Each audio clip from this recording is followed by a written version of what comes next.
Good morning for our final lecture, Lecture 3, Preliminary Trivia Drawing.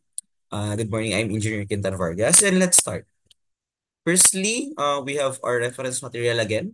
For conventional aircrafts, these are under Aircraft Design, a Conceptual Approach by Daniel P. Raymer, and for Unmanned Aerial System, it is for Shepard, Unmanned Vehicles Handbook. So we'll start with wing design. Muna. So, ano yung meron sa atin for wing design? It's for first, the airfoil selection or main aerodynamic body. We are under the National Advisory Committee for Aeronautics, which is the NACA. And what's the significance of airfoils? Airfoils affect the cruise speed, takeoff, landing distance, stall speed, and aerodynamics of the aircraft. So, ito yung una nating selection na kailangan i-consider. Now, how about airfoils? We have two. Not all airfoils are created equal. We start with the symmetrical or yung equidistant lang and pantay sila from the single chord line. So ano yung meron sa symmetrical na wala sa asymmetrical airfoils? For symmetrical airfoil, ang pitching moment nito is constant regardless of angles of attack, which is for stability, an aircraft design to topic na yon. But how about asymmetrical airfoils? Ano naman yung advantage nito na wala sa symmetrical? If we compare the CLA curve, coefficient of lift versus the angles of attack, for a symmetrical airfoil, at zero angle of attack, there is no coefficient of lift. Saka lang siya mag-increase as angle of attack increases before reaching the critical angle of attack. While for asymmetrical airfoils, zero lift will start even at zero angles of attack. Because the negative angle of attack, yun yung location kung saan meron siyang 0 CL. So magkaiba sila ng graph.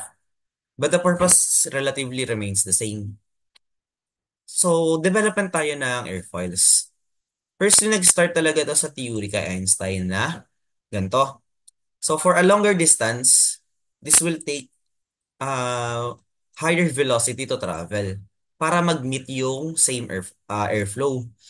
Which means this have lower pressure, but for the lower portion, it has a slower velocity and higher pressure. This pressure differential will result to lift. And andito na ang early developments. We have the Wright 1908, Blériot, RAF 6, Göttingen 398, Clark Y, another popular design, which by the way, kung familiar kayo sa BHPD, usually yung mga propeller design natin is gumagamit ng Clark Y series.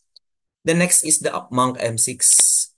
Then here comes the development for NACA. Kung napapansin yung itsura ng M6, doon napapasok yung 4-digit, 3-digit, not 3-digit, 5-digit, 5-digit modified, 6-digit, and 6-digit modified na airfoils.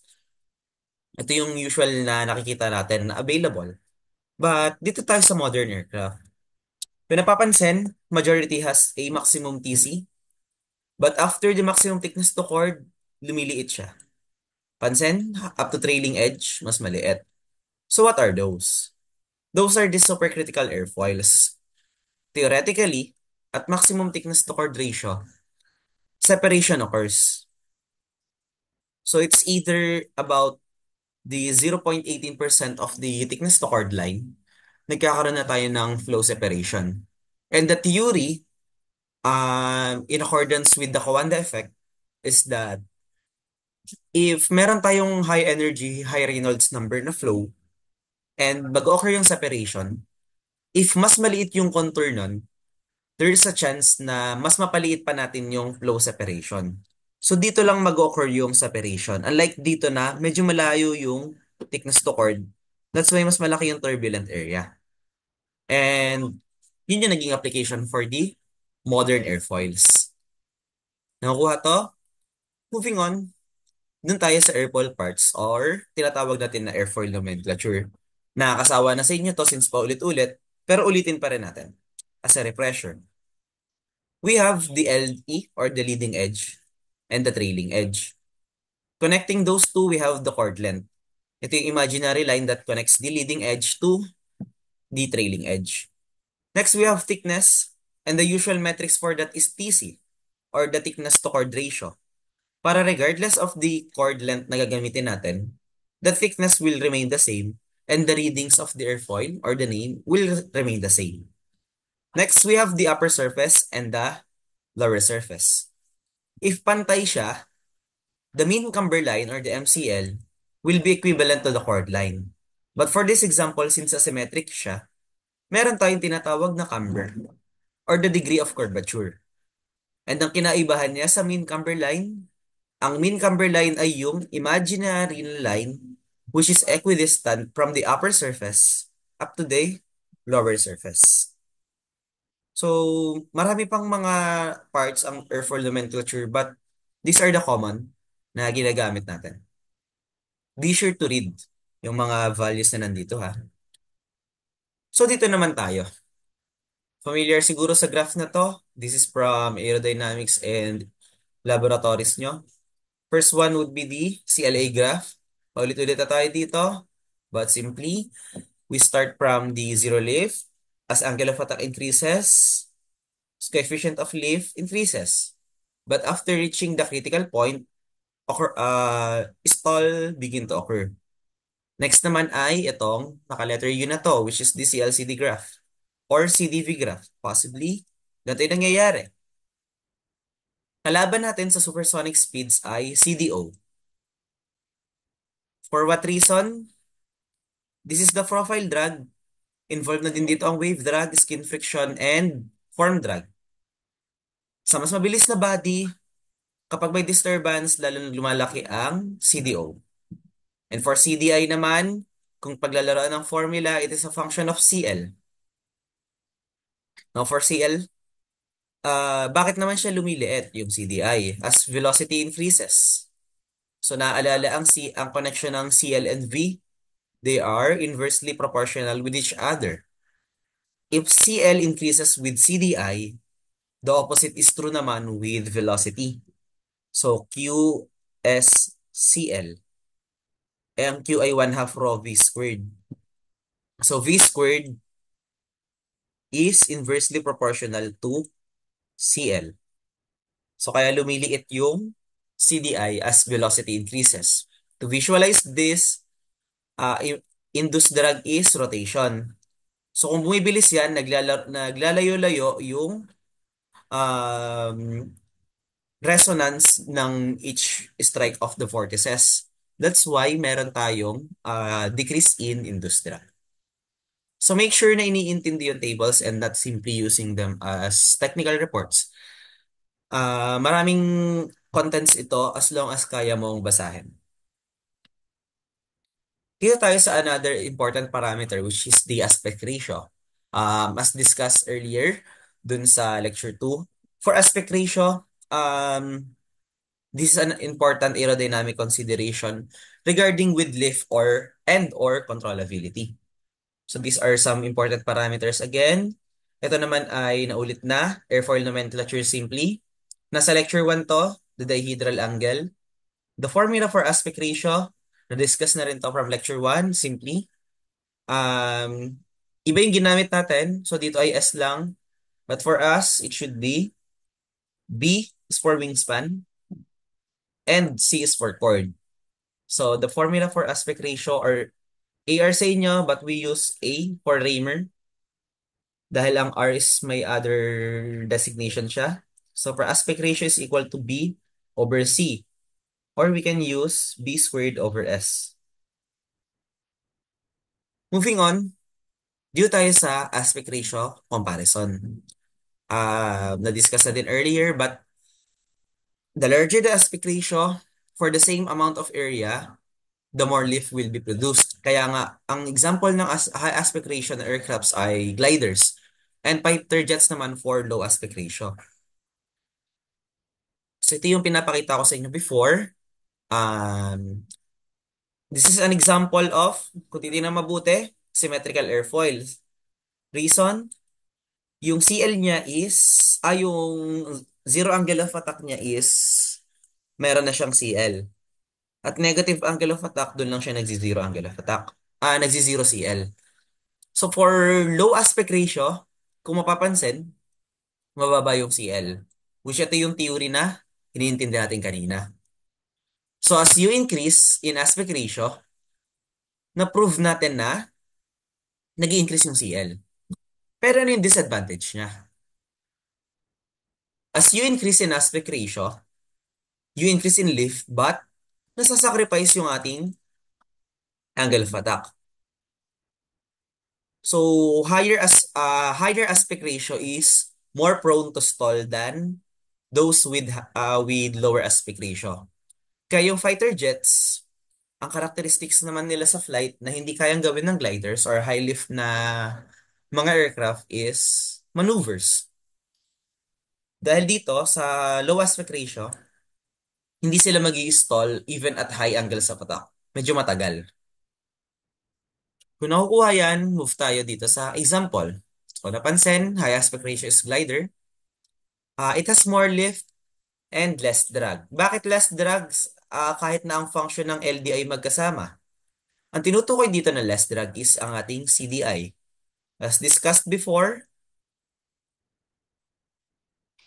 for high aspect ratio, mas onti yung induced drag niya due to the lift distribution caused by the increase in moment arm. It has a smaller area affected by vortices. However, ito siya, stalls at lower angle of attack. So ito naman is discuss na din. Pinapasok lang ulit mga small details para nako-connect ninyo yung ideas. Hindi siya simply bulleted as is. So paulit-ulit lang kung napapansin, it shows the key connection of the earlier topics. And for low aspect ratio I, fighter jets naman, it's controllable, has early takeoff capabilities, and stalls at higher angles of attack. Dito na tayo sa wing stalls. So after these important parameters for the wing design, i-consider naman natin yung stall characteristics of the wing depending on their shape. So meron tayong elliptical, rectangular, moderate taper, high taper, pointed wing, and swept back wing. Meron pang another important which is the swept forward, but later on that. Start tayo sa elliptical wing. It has the same lift across the entire span, which means ang Oswald's efficiency, hindi to Euler number, letter E is equal to 1. So siya ang pinaka-efficient when it comes to lift distribution sa lahat ng airfoil. Siya yung nagiging basis. It has the same effective angle of attack across the entire span and has an Oswald's efficiency of 1. However, ang stall characteristic niya is from center to root pero sudden. Wala siyang early warning characteristics. If you purposely enter a spin, wala kang matatanggap na signals or vibrations from the fuselage or the control stick. Magiging sudden lang yung stall niya. And another disadvantage is that it is difficult and expensive to manufacture. Ang reason lang kaya na-manufacture to during the World War is for the needs of the improvements during the aerial warfare. And another is sa materials naman nito and sa labor is prisoners of war. And ngayon, hindi na siya ginagawa dahil meron naman tayong mga way to compensate to achieve the elliptical wing distribution without the complexity of the elliptical wing, but at the cost of lower Oswald's efficiency. This is an example of the elliptical wing. So, hindi lahat is theoretical. Meron tayong mga real-life examples, which is, for this one, the Supermarine Spitfire, known for its great maneuverability and aerial acrobatic capacity. Moving on, dito tayo sa rectangular wing, which, kung kanina ay pinakakomplikado, ito naman yung isa sa pinakasimple. Isa sa benign stall from root to tip. Ano yung benign? Dahan-dahan. So, malalaman mo kung kailan mo na kailangan yung control.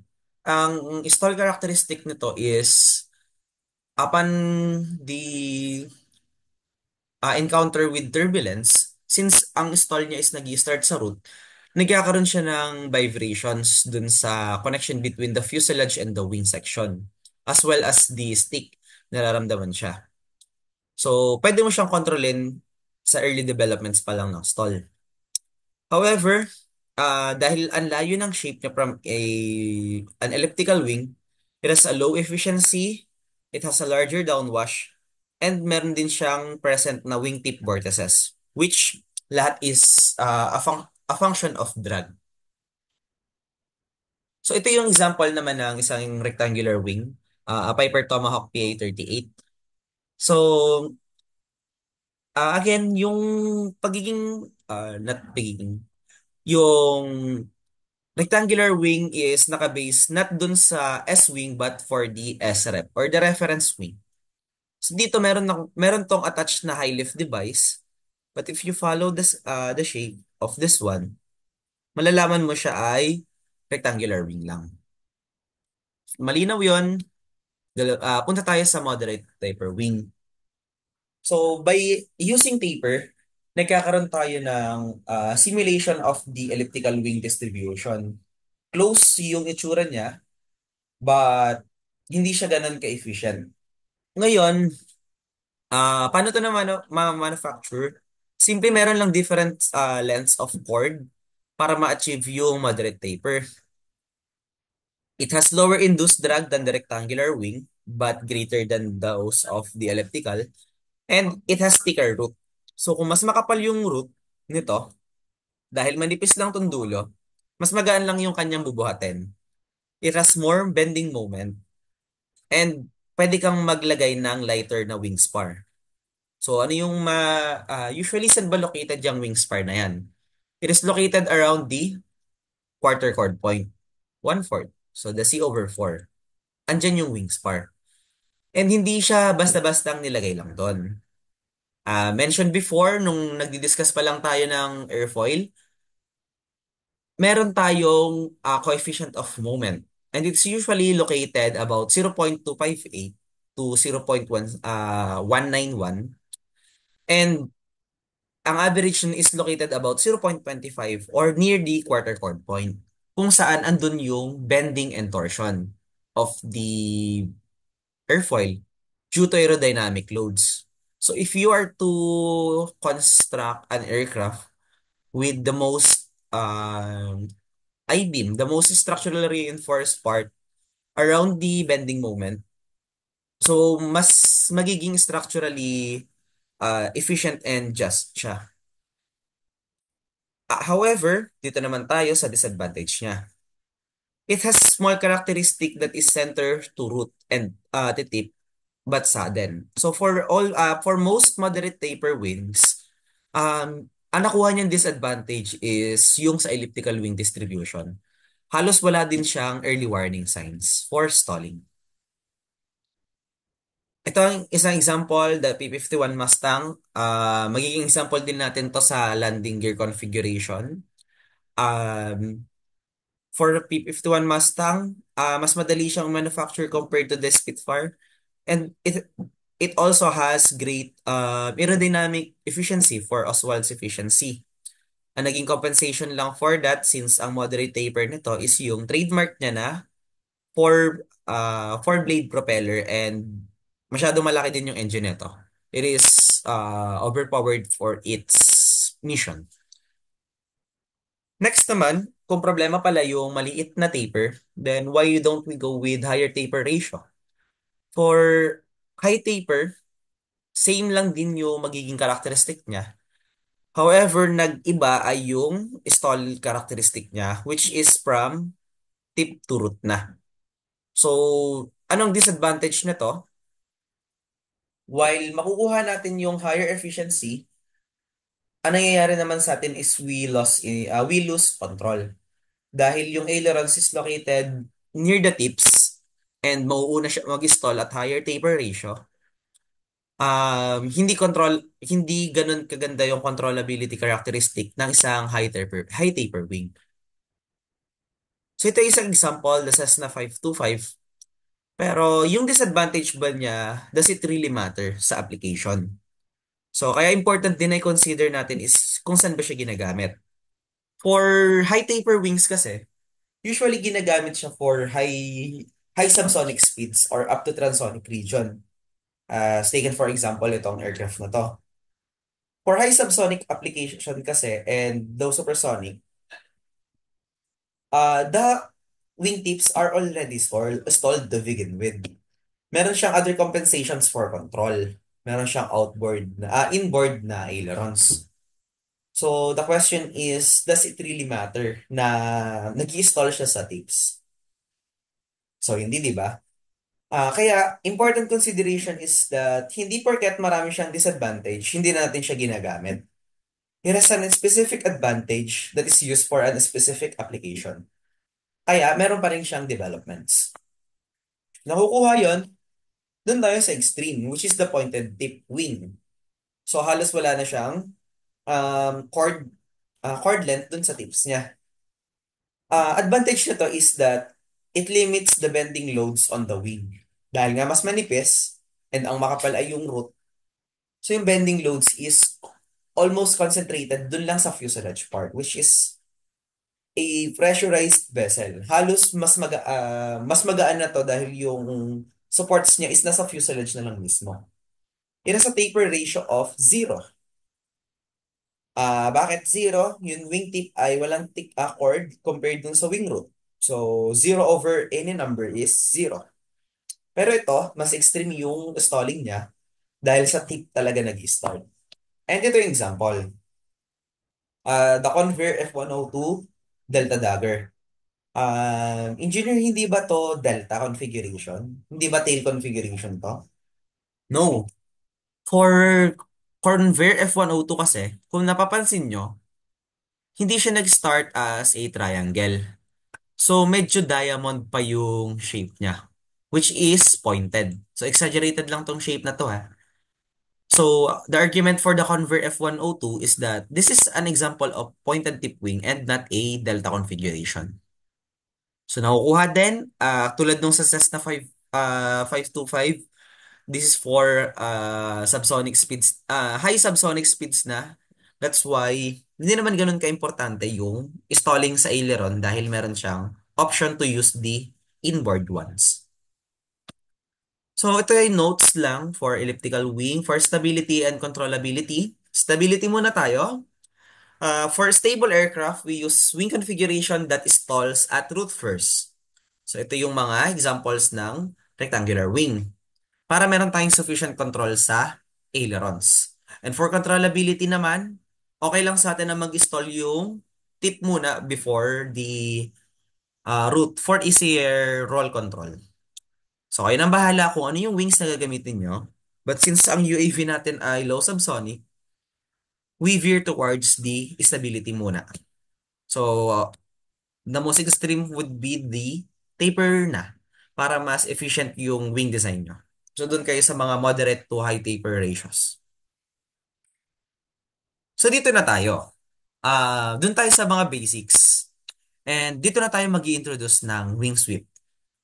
So, what is wing sweep? This is an interesting design because wing sweep has more disadvantage than advantage. Pero bakit siya yung ginagamit sa commercial transport? Why are majority of the commercial airlines favor wing sweep? So tingnan muna natin yung mga disadvantage niya and advantages.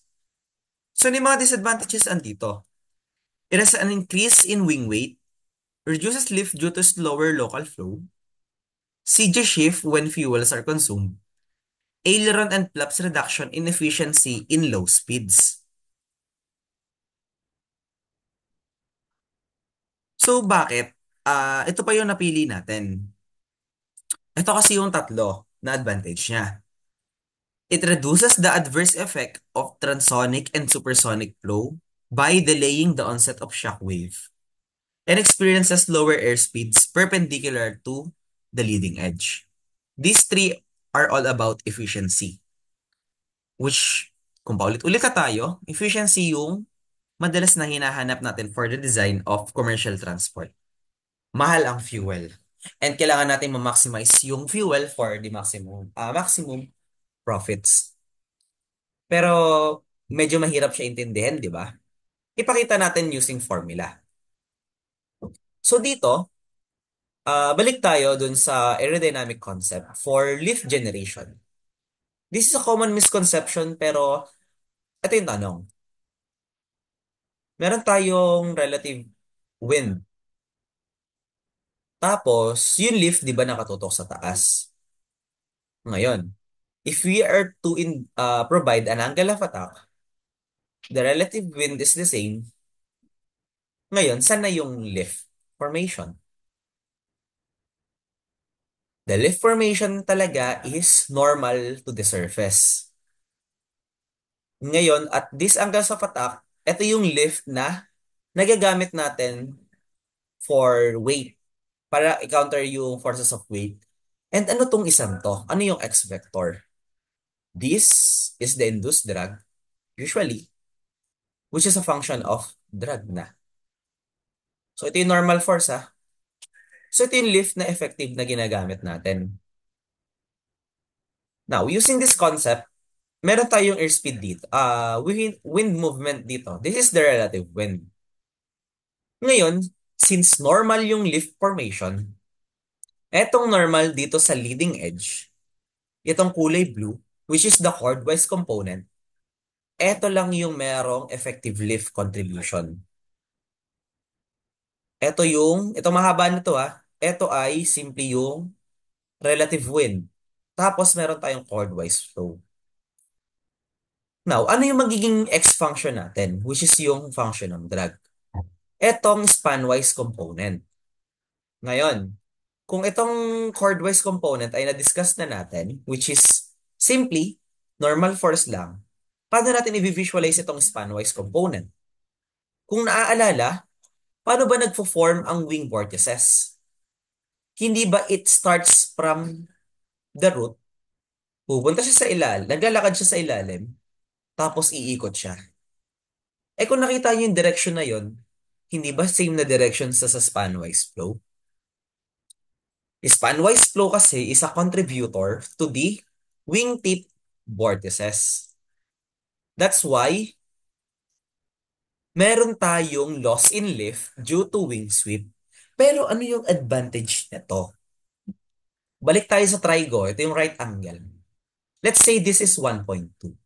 Meron tayong angle alpha. Now, itong magiging value nitong scored-wise flow would be 0.8 Mach. And ito possibly ay 0.4 Mach.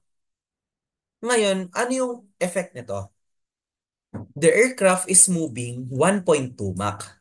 So kung titingnan natin, ganito yung design ng aircraft. Gawin natin simple. Yung wings, itong buong aircraft, nakaka-experience siya ng 1.2 Mach. Pero yung wings, ang na-experience niya lang ay 0.8. Wala pang shockwave at these speeds. Kahit na sabihin natin may shockwave sa nose, maliit lang to compared dun sa wing. By purposely slowing down the chordwise component, even if we are traveling at higher airspeeds, efficient naman yung pagtakbo natin dahil hindi natin need ng extra power due to shockwave flow or due to the shockwaves na nafo-form dun sa flow. So nakukuha. This is the reason why wing sweep is favored. Transonic region kasi ang takbo nito from 0.8 to 1.2 Mach. If nakukuha yon, ang example naman yan is this one, the Queen of the Skies, Boeing 747, and most na commercial airlines. Gumagamit tayo ng swept back wing. Ngayon, dito sa swept back wing, merong aileron and flaps reduction in efficiency lalo na sa low speeds. Eh, di ba critical ang takeoff and landing? Kaya nga dito mas nasusukat yung galing ng pilots. So, paano yung safety ng passenger? Lalo na kapag nag-stall ang ganito kalaking aircraft. So, anong ginagawa natin? If merong loss in lift, dahil sa efficiency, anong device yung pwede nating ilagay para merong increase in lift? Laps. Those are other types of the high lift devices. So, pwede tayong maglagay ng attachments. And yung mga nakikita natin is, di ba mga separate siya? But in reality, pagdating sa application, sa design, they are used in conjunction with each other. So nakikita, meron dito mga slats, may Fowler flaps. Sa kabila, meron dito triple slatted flaps, may Kruger, dito naman sa inboard. So hindi siya ginagamit solo, but ginagamit siya in conjunction with other high lift devices as well. So, ang tandaan nyo na lang for flaps is the retracted condition. For retracted condition, ito yung wala siyang generation of lift. Retracted is the flaps up. Nasa loob siya nung wings. And flaps down is the deployed condition naman, where it generates lift to compensate for the lowered air speeds. Ngayon,